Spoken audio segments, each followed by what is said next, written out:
Amid the trade spat between Seoul and Tokyo, South Korea's trade minister returned from her trip to Washington and said her U.S. counterpart had agreed on the severity of Japan's trade curbs and its global impact. Our Lee Ji-won has more. South Korea's Trade Minister Yoo Myung-hee completed her 5-day trip to the U.S. Saturday morning in an effort to raise awareness on the global impact of Tokyo's trade restrictions on Seoul.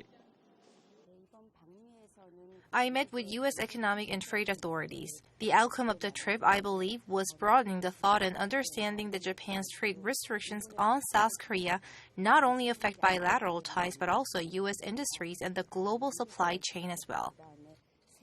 She added that Wilbur Ross, the U.S. Commerce Secretary, agreed on the severity of the fallout and that he hinted Washington could play a role in the situation if necessary. Minister Yoo also conveyed worries being expressed by those in the information technology industry that Japan's trade restrictions on South Korea would lead to a delay in product shipments and disrupt the global value chain. Japan earlier this month announced the trade restrictions on South Korea, governing the export of high-tech materials that are used to make semiconductors and displays. Tokyo's decision comes after the South Korean Supreme Court ordered Japanese companies last year to compensate Korean victims of forced labor during the Japanese colonial period.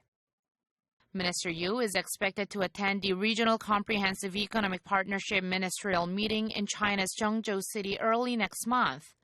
There, she could once again highlight the discriminatory nature of Japan's export controls and ask for the international community's support.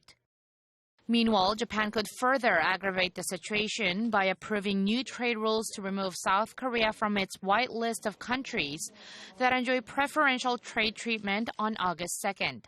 Lee Ji-won, Arirang News.